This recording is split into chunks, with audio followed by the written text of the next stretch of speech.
देखा जाए, मैं तुमसे पूछता हूं, दलील तुमने दी, हदीस तुमने कोट किया, हदीस तुम बयान करते हो कि रसूल ने अली को कहा जाओ कब्रों को ढा दो। मैंने 12 चैलेंज किया और यहां भी चैलेंज कर रहा हूं, गैर मुक़ल्लिद सुन रहे होंगे, अगर अपने बाप की हलाली औलाद हो तो साबित करो वो कौन सी कब्रें थी सहाबी की जिसको अली ने ढाया है। वो सहाबी का नाम बताओ। नारे तकबीर। क्यों भाई, 12 कहा है मैंने, कसम खुदा कि मैं आलिम नहीं हूँ। मैं इसलिए नहीं कह रहा हूँ कि लोग फिर भी शुबा करते यार इतनी बड़ी बड़ी तकरीर करते हो, क्यों बोलते हो झूठ, तुम आलिम नहीं। अरे मैं वाकई आलिम नहीं हूँ भाई, खुदा की कसम आलिम नहीं हूँ। आलिमों का खादिम हूँ मैं, आलिमों का खादिम हूँ मैं। ये उनकी जूतियों का सदका है, ये बुजुर्गों का फैज़ है, ये आला हज़रत का फैज़ है अल्हम्दुलिल्लाह, ये हमारे उलमा का फैज़ है। पढ़ो, मैं क्यों आता हूँ स्टेजों पर, सिर्फ ये जहन देने के लिए कि अगर सुन्नियों में नौजवानों पढ़ने की आदत आ जाए, कसम खुदा की उलमा तो बाद में हम जैसे ही इनके लिए काफ़ी है। पढ़ो तो सिर्फ तुम, इल्म तुम्हारे लिए है मेरे दोस्तों। अल्लाह के रसूल ने फरमाया, क्या फरमाया, सरकार ने फरमाया, देखो हदीस सुनो, गौर से सुनो, बड़ी मशहूर है, तालाबुल इल्म फरीज़तुन अला कुल्ल मुस्लिमिन व मुस्लिमा। इल्म दीन का हासिल करना किस पर फर्ज है? मुसलमान मर्द और औरत पर। तो जो मुसलमान नहीं है वो हासिल कर रहे हैं और तुम मुसलमान हो और हासिल नहीं कर रहे हो। मुसलमान तो तुम हो। हम कहते हैं आला हज़रत ने 1300 किताबें लिखी, किसके लिए लिखी? वहाबियों के लिए? नहीं, बिल्कुल नहीं लिखी, माफ करना, मैं जिम्मेदारी से कह रहा हूं, आपके लिए लिखी है वो। आप पढ़ के अपना अकीदा सवारे। आला हज़रत की किताबें पढ़ना इन पर वाजिब नहीं, इन पर तौबा फ़र्ज है। किताब पढ़ना फ़र्ज नहीं है, इन पर तौबा फ़र्ज है, इन पर आप पर पढ़ना फ़र्ज है। पढ़ो। और मैं नौजवान से कहूँगा, एक जहन देना चाहता हूँ 2 चीज़ों का, फिर पता नहीं बाद में या पुलिस अल मदद का नारा लग जाए और बोले ख़त्म करो, तो अब बोल देता हूँ मौका ना मिले। 2 चीज़ें छोड़ दो खुदा के वास्ते, हाथ जोड़ता हूँ आपके सामने, आपका भाई हूँ भाई, हाथ जोड़ता हूँ। पहली चीज़, जहालत छोड़ दो। ये जो पैसा तुम फजूल उड़ाते हो ना, हर मोहल्ले में एक लाइब्रेरी कायम करो, एक लाइब्रेरी, किताबें लाओ, पढ़ने की आदत दिलाओ। और दूसरा, ये जो डीजे बजा रहे हो ना तुम, डीजे सुन्नियत के नाम पर, और सोच रहे हो सुन्नियत को फ़रोग मिल रहा है, कसम खुदा की तुम्हारे डीजे से लोग वहाबी हो रहे हैं। ये तुम्हारे डीजों की वजह से लोग वहाबी हो रहे हैं। हमारा अकीदा इतना साफ खुला, हर अकीदे की ताहीद में हमारे अइम्मा हैं, उलमा हैं, अहादीस है, कुरान है। हर अकीदे की ताहीद में हमारे पास यहाँ से वहाँ तक 14 साल तक सब आलिम हमारे, उलमा हमारे। अंग्रेज़ों से पहले कोई गैर मुक़ल्लिद नहीं था। चैलेंज करता हूँ, बता दे अंग्रेज़ों से पहले कौन सा गैर मुक़ल्लिद आलिम हिंदुस्तान में था? दौरे अंग्रेज़ से पहले 1857 से पहले बताओ कौन सा गैर मुक़ल्लिद मदरसा था? कोई मदरसा नहीं था। सब अहले सुन्नत हनफी थे, सब सुन्नी थे। ये तो बाद में आए, मगर ये बड़े क्यों? सिर्फ तुम्हारी जहालत से। तुमने ढोल बजाया, उन्होंने कहा देखो यार सुन्नी ढोल बजाते, इल्म हासिल नहीं करते। ये लोग तो काला रसूलुल्लाह, काला रसूलुल्लाह, काला अल्लाह ताला, काला रसूलुल्लाह, चले गए। तो अगर तुम्हारे इन ढोलों के संदल से, तुम्हारे इन डीजे से अगर एक बदअकीदा भी बज़्ज़न हो के, एक सुन्नी भी बदअकीदा नहीं, एक सुन्नी भी बज़्ज़न होकर अगर इनकी जमात में जाता तो इसके जवाब दे तुम हो। और जिस बुजुर्ग की खुशनुदी के लिए, जिस बुजुर्ग को राजी करने के लिए तुम ये संदल निकाल रहे हो, ये तुम डीजे बजा रहे हो, कसम खुदा की कयामत के दिन वो बुजुर्ग तुम्हारा दामन पकड़ेगा और कहेगा क्या मैं इसलिए आया था कि तुम मेरे उर्स के नाम पर डीजे बजाए, ढोल बजाए और लोगों को सुन्नियत से छोड़कर वहाबियत की तरफ भेज दे? इसका जवाब दे, तूने क्या किया था मेरे नाम पर? जवाब नहीं होगा आपके पास। अगर सुन्नियत डीजे और ढोल का नाम होती, हर मौलवी के गले में एक ढोल होता। हमारे उलमा इसीलिए नहीं बजाते। हर मौलवी के मदरसे से एक ढोल निकलता, एक संदल निकलता, नहीं निकालते हम। क्यों नहीं? इसलिए कि हमारा ये मज़हब नहीं है, हमारा तरीका नहीं है, हमारी तालीम नहीं है बुज़ुर्गों की। इसलिए अपनी जहालत को छोड़ो। तो बहरहाल अल्लाह ताला से दुआ है कि आप के दिलों में मेरी नसीहत को डाल दे और उस पर अमल करने की तौफीक अता फरमाए। चलिए माशाल्लाह। नहीं, दूसरी चीज़ है वो। तो अब आइए, मैं कहता अब्दुल वहाब नजदी किस कबीले के थे? बनु तमीम। याद रख लो, शाख कहाँ से चली आ रही है, असल कहाँ से है, और दरख्त अपने फल से पहचाना जाता है। अब्दुल वहाब इतना खबीस था तो ज़ुबुल खवैसरा कितना बड़ा खबीस होगा। अब्दुल वहाब ने किताब लिखी, फितने की बुनियाद रखी गई। किताब का नाम है किताबुत तौहीद। इबारतें अब गायब कर दी गई है। इबारतें निकालना तो दाएं हाथ का काम है इनका। पुराने एडिशन मौजूद है जो उलमा के पास, और जो पहले के उलमा ने रद्द किए उनके हवाले दिए। अब्दुल वहाब नज्जी ने लिखा, इब्ने तैमिया के नज़रिए को जिंदा किया और शिद्दत के साथ। इब्ने तैमिया ने तो सिर्फ इतना कहा था कि रोज़े रसूल की ज़ियारत ना की जाए बल्कि नियत मस्जिद की ज़ियारत की हो। अब्दुल वहाब ने इजाफा किया, कहा रोज़े रसूल की ज़ियारत करना जायज़ नहीं बल्कि नबी के रोज़े को देखना ऐसा जैसे किसी बड़े बुत को देखना। माज़अल्लाह, माज़अल्लाह। बुत को देखना और नबी के रोज़े को देखना कोई फ़र्क नहीं है। उसने वो सारी आयतें जो बुतों और कुफार के बारे में आई थी वो औलिया पर फिट की है उसने। वक्त नहीं है कि मैं तफसीलात में जाऊँ। उसका रद्द उसी के भाई ने किया सबसे पहले, उसी के वालिद अब्दुल वहाब ने किया। नतीजा ये हुआ कि वो उसी के शहर दरैया के उलमा ने उसको वहाँ से निकाला, चल निकल दफ़ा हो यहाँ से शहर बाजार। ये भटकते भटकते आया, एक डाकू के हत्थे चढ़ गया। अब ये बड़ा बदनाम ख़ानदान था, एक डाकू ख़ानदान, अब्दुल अजीज़ मोहम्मद बिन आले सऊद, ये डाकाज़नी करते थे। इन्होंने इसको पकड़ लिया मुल्ला साहब को, अरे मौलवी दिख रहा है, कहा बेवकूफ़ हो, तलवार के धनी तुम, नेज़ाबाजी के धनी तुम, तीर अंदाज़ी तुम्हें आती है, लड़ना तुम्हें आता है, क्या कर रहे हो? ये छोटे मोटे डाकों में खुश हो? मेरे हाथ पर बैत करो, अपना इमाम तस्लीम करो, तदबीर मेरी होंगी, चाणक्य मुझे बनाओ, दिमाग मेरा होगा, ताकत तुम्हारी होंगी, और फिर सऊदिया पर तुम्हें हुकूमत ना दिला लूँ तो मेरा नाम बदल देना। उस वक्त तक उस मुल्क का नाम था हिजाज मुक़द्दस, हिजाज नाम था। उससे पहले पूरी तारीख देख जाइए, आपको सऊदी अरबिया नाम ही नहीं मिलेगा। ये डाकों का सपोर्ट लिया और इन्होंने फिर सऊदिया पे हमला किया। सबसे पहले कहाँ कब्जा किया? नजद पर ही, और नजद के बाद दरैया पर कब्जा हुआ और फिर पूरे हिजाज पर कब्जा हुआ। और इस तरह जब ये हिजाज पर 1187 में कब्जा हो चुका तो इन्होंने सबसे पहला काम क्या किया? माज़अल्लाह, जन्नतुल बकी कब्रिस्तान को ढा दिया इन्होंने, मज़ारों को ढाया। यानी अंदाज़ा लगाइए रसूल से कितनी दुश्मनी थी कि रसूल के अहले बैत जो मदफून थे उनको भी नहीं छोड़ा। 7000 सहाबा इकराम मदफून थे जन्नतुल बकी में। कितने? 7000। नबी की शहजादी खातून जन्नत फातिमातुज़ ज़हरा, नबी के चचा हज़रत अब्बास, रसूलुल्लाह के दामाद और अशरा मुबशरा हज़रत उस्मान गनी, हुजूर के साहबजादे साहबजादियाँ, सरकार की अज़वाज उम्मुल मोमिन आयशा सिद्दीक़ा, हज़रत हफ्सा और बड़े बड़े जलील क़द्र साहब, इमाम हसन और यहाँ तक के इमाम बाकर, इमाम जाफ़र, इमाम मालिक, बड़े बड़े आइम्मा और साहब मदफून थे। पूरी कब्रों पे बुलडोज़र चला के रोन कर चपाट कर दिया।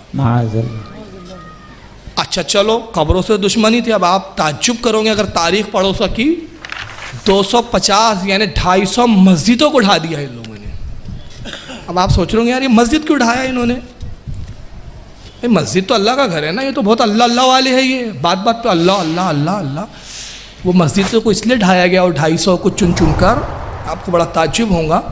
वो मस्जिद वो थी कि जहाँ रसूलुल्लाह किसी मकाम पे तशरीफ़ ले गए, सरकार ने कायम किया, अक़ीदतमंदों ने वहाँ मस्जिद तामीर कर दी ताकि नबी यहाँ बैठे, यादगार ताज़ा हो। कोई सहाबी का कोई वाक़या वक़ू में आया, अक़ीदतमंदों ने मस्जिद बना दी थी। सरकार पे किसी मकाम पे वही उतर आई, मस्जिद बना दी।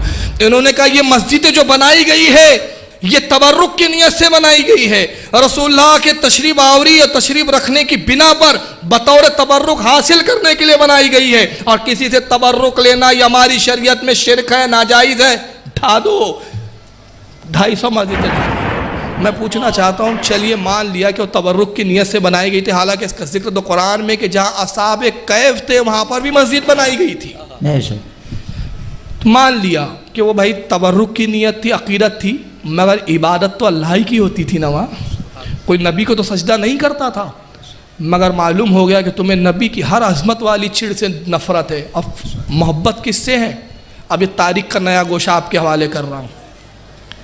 सरकार सल्लल्लाहु अलैहि वसल्लम के पास आते हज़रत उमर, तफसीर खासिन उठा के देख ले और भी दीगर तफासिर, या रसूलुल्लाह आप मुनाफिकों को मस्जिद से निकालते क्यों नहीं है? निकालो इन मुनाफिकों को, नहीं आने को ना हमारी मस्जिद में खबीस मुनाफिक। उमर खामोश रहो, अगर मैंने इनको निकाल दिया, ये अपने आप को मुसलमान कहते, मैं जानता हूँ ये मुनाफिक है, मुझे मालूम है कि किसके दिल में ईमान है किसके दिल में ईमान नहीं है, मगर आए उमर अगर मैंने इनको निकाला तो कुफार और मुशरिकीन कहेंगे कि मोहम्मद अपने मानने वालों को ही मस्जिदों से निकाल रहा है और अपने मानने वालों का ही बाइकाट कर रहा है। इंतज़ार करो जब तक मेरा रब मुझे हुक्म ना दे। आयत करीमा नाजिल हुई सूरह तौबा, या अय्युहन नबी जाहिदिल फिल कुफ्फारा वल मुनाफिकुन वग़्लुज़ अलैहिम। ऐ नबी जंग फरमाइए, जिहाद कीजिए काफिरों से और मुनाफिकों से, वग़्लुज़ अलैहिम, और उन पर सख्ती कीजिए, ढील मत दीजिए मुनाफिकों को। जुमे का दिन है, मिंबर रसूल पे सरकार तशरीफ़ फरमाए और यह आयत करीमा नाजिल होती है। अल्लाह के नबी मिंबर पे तशरीफ़ लाए और उसके बाद जैसी आयत नाजिल फरमाया, कुम या फुला इब्न फुला उखरुज फाइन्ना का मुनाफिक। जी, ऐ फुला इब्न फुला खड़े हो, काय के सारा में, अच्छा जी, ऐ मुनाफिक खड़े हो, निकल यहाँ से, तू मुनाफिक है। ऐ मुनाफिक फला फुला इब्न फुला खड़े हो, तो मुनाफिक है, निकल। नाम ले लेकर एक एक को मस्जिद से निकाला। अब मस्जिद से निकल गए साहब, इन्होंने कहा नबी ने तो हमको मस्जिद से निकाल दिया, बाइकाट कर दिया, चलो हम अपनी खुद की मस्जिद बनाएंगे। इन्होंने एक बड़ी आलीशान मस्जिद तामीर की। मस्जिद जब तामीर हो गई तो रसूलुल्लाह के पास आया, या रसूलुल्लाह आपने तो हमको अपनी मस्जिद से रोक दिया, हम तो अल्लाह की इबादत से नहीं रुक सकते, तौहीद के ठेकेदार हैं हम लोग। तो अल्लाह के नबी आप हमारी मस्जिद में चलिए, नमाज़ पढ़ लीजिए, ताकि आपके नमाज़ पढ़ने से उस मस्जिद में बरकत आ जाए। सरकार कहते मैं जिहाद पे तशरीफ़ ले जा रहा हूँ, उसके बाद जब मैं आऊँगा देखूँगा। ये मस्जिद बनाने में लगे रहे। सरकार जिहाद से लौटे और जब अल्लाह के नबी जिहाद से तशरीफ़ ला चुके तो फिर आए, या रसूलुल्लाह आपने वादा किया था कि हमारी मस्जिद में नमाज़ पढ़ेंगे। तो अल्लाह के नबी ने इरशाद फरमाया, कह लोगों ठहरो, जब तक मेरे रब का हुक्म ना आए मैं कोई काम करता नहीं। अल्लाह ताला ने कुरान की आयत नाजिल फरमाई, क्या महबूब आपके लिए वो मस्जिद बेहतर है जो पहले ही रोज़ से जिसकी बुनियाद तक़वा और परहेज़गारी पर रखी गई है। तो अल्लाह के नबी सल्लल्लाहु अलैहि वसल्लम के पास वो मुनाफिक आते हैं और कहते हैं कि मोहम्मद सल्लल्लाहु अलैहि वसल्लम आप हमारी मस्जिद में नमाज़ पढ़ दीजिए ताकि तबर्रुक हासिल हो। तो अल्लाह के नबी सल्लल्लाहु अलैहि वसल्लम पर वही का नुज़ूल होता है। सूरह तौबा की आयतें हैं 10वें पारे में।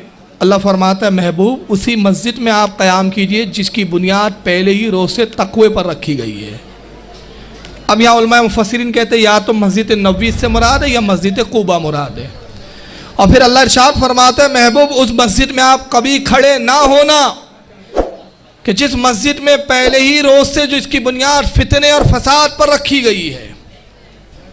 और मुनाफिकों ने उस मस्जिद का नाम रखा था मस्जिद ज़रार। जब यह आयत नाज़िल हुई तो अल्लाह के नबी बड़े गज़बनाक हुए, फरमाया कौन है जो उस मस्जिद को ढा दे, कौन है जो उस मस्जिद को तोड़ दे और तबाह कर दे। इसलिए कि मेरे रब ने फरमाया कि इस मस्जिद की बुनियाद फितना और फसाद पर रखी गई। चुनांचे सहाबा इकराम गए और उस मस्जिद को तोड़ फोड़ कर दिया। अल्लाह के नबी गए, फरमाया इस मस्जिद में आग लगा दो, इसके खंडरात में आग लगा दी गई। जिस जगह मस्जिद ज़रार बनाई थी मुनाफिकों ने, जिस जगह, उस जगह को कुरान ने कहा यह फितने की जगह है। पहले ही रोज़ से जहां मस्जिद बनाई गई इसकी बुनियाद फितनों की जगह पे रखी गई। अल्लाह ने फरमाया ये फितने की जगह। अब वहां किसी हुकूमत में कभी किसी ने कुछ नहीं तामीर किया, हुकूमतें आती रही, बोर्ड लगाया गया, लोग आते इबरत हासिल करते कि ये वो जगह है जो फितने की जगह है, जहां मुनाफिकों ने मस्जिद ज़रार बनाई थी जिसको रसूलुल्लाह ने ढा दिया था।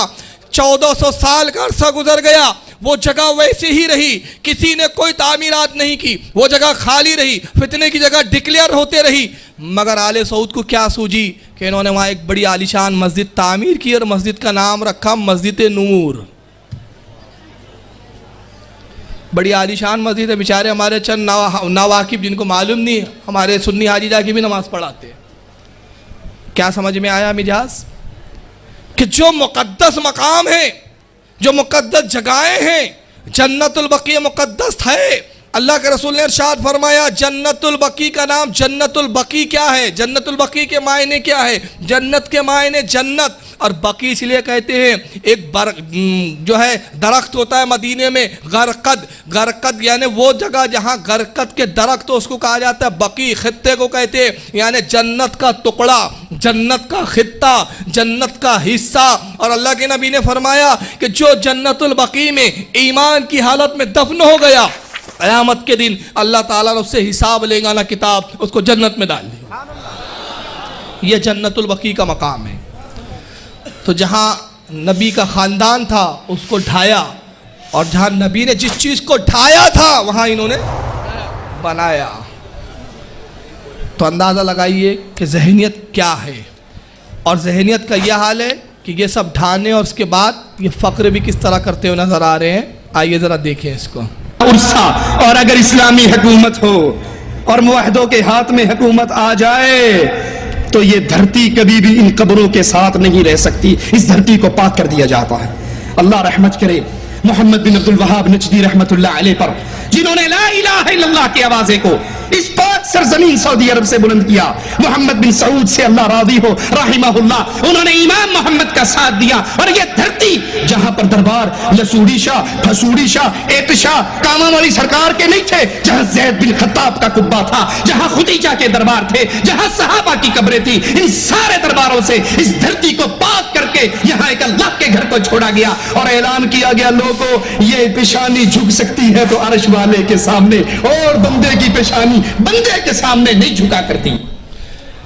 देखिए तौसीफ रहमान क्या बोल रहा है कि अब्दुल वहाब नजदी और फिर उसके बाद आले सऊद ने जन्नतुल बकी को उठा दिया और ऐलान किया कि ये पेशानी झुक सकती है तो अर्श वाले के सामने। यानी माज़अल्लाह ज़हन ये दे रहा है कि जन्नतुल बकी पे लोग आके कब्रों पे सजदा करते थे, कब्रों पे नमाज़ पढ़ते थे माज़अल्लाह, जबकि ऐसा नहीं होता था। और दूसरी गुस्ताखी ये कर रहा है, वो कहता है कि यहाँ ज़ैद बिन खत्ताब का कुब्बा था, खतीजा के दरबार थे, सहाबा की कब्रें थी, इनको अब्दुल वहाब नजदी ने ढाकर मिटाकर इस जगह को पाक कर दिया है। माज़अल्लाह, मतलब ये हमारे बुजुर्गान दीन, हमारे सहाबा कराम सहाबियात थे तो ये जगह नापाक थी। अब उसके बाद आइए इनको सुने कि जहां भी कोई मूर्ति नजर आए उसको खत्म कर दो, वला कब्रन मुशरिफन इल्ला सबैता, और जहां कहीं भी ऊंची पुख्ता कब्र नजर आए उसे पस्त कर दो। ये नबियों का काम है, ये सहाबा का काम है। मुसलमानों उठो और इन बने हुए दरगाहियों को और इन बने हुए कब्रों को इनको बम ब्लास्ट कर दो, इनको उड़ा दो, इस दुनिया से नीस्तो नाबूद हो जाएं, ताकि सिर्फ अल्लाह वहदहु ला शरीक की मस्जिदें इस दुनिया के ऊपर रहें, जो अल्लाह का घर है, ये शैतानों का घर है, जहां मंदिरों से भी बदतर हैं। तुम जहाद की बात, हमें यहीं पे गुस्सा आता है जब लोग जहाद की बात करते हैं, जहाद करेंगे, जहाद करेंगे, जहाद करेंगे। अबे पहले अपनी मंदिरों को तोड़, पहले इन मंदिरों को तोड़, फिर हिंदुओं की मंदिरें खुद ब खुद जो है तुम्हारे नारों से खत्म हो जाएंगी और हिंदू बेचारा मुसलमान हो जाएगा। इसलिए मुसलमानों उठो, और नौजवानों खास तौर से ये मेरी नसीहत है, और जहां कहीं भी मेरी आवाज जाए दुनिया से इन सारे मदारों को पस्त कर दो, और इन बुजुर्गों की सीनों के ऊपर इन जालिमों ने जो इनकी हड्डियां बेच बेच खाने के लिए खानका और दरगाहें बनाए हैं, अगर ये आड़े आए तो इनको खत्म कर दो, दुनिया मिटा दो, शिर्क मिट जाएगा, खत्म हो जाएगा। कब्रों को ढा दो, बम से उड़ा दो। अब बताइए आतंकवादी कौन है?